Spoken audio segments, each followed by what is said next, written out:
When I was studying the ancient Hebrew, I came across a portrayal of the Melech Elohim, an angel of God set forth within the Shem HaMephorash and the teachings of the ancient Kabbalah.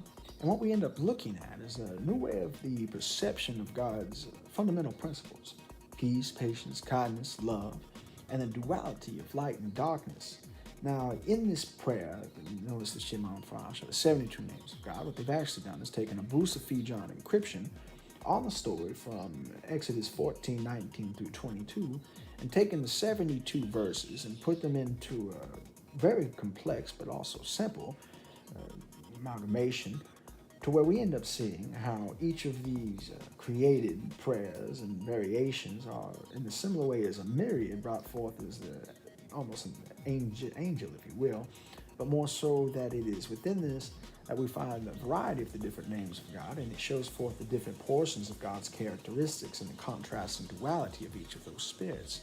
So that where there's love, there's hatred, where there's peace, there's war, and that we can end up sowing these into existence, but also finding the contrast and duality of that light. And so that in the same way as we look towards the sun, and we see the different variations of color, that each one of those portions of that color is also a different variation of the spirit and spiritual vibration, so that there is, for instance, a vibration of love. In the same way, there's a dissonance of hatred. And the ability for us to play that chord is to fine-tune the heart as it is.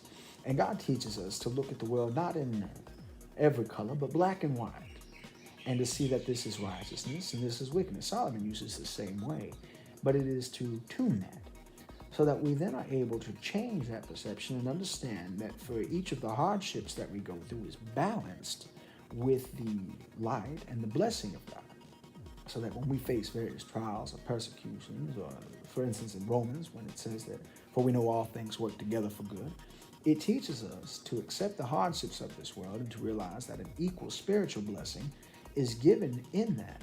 So in the same way as we look towards a sin wave or a harmonical system, we can see a balance within that. And the balance is set within vibration, and the vibration itself is the energy that is brought within creation.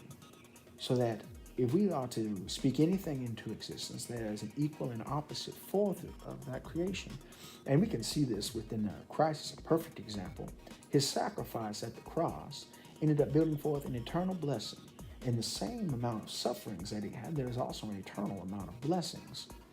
I want to give you this message so that you can not only have a better understanding of the ancient Hebrew of the Word of God, if you would like to look up this prayer, but more so that you understand that everything happens for a reason. That if you are going through a dark period, that there is light on the other side. And that if you have a spiritual blessing, be ready for the hardships that are called to come with that. So that if you are given much, much is also called of you.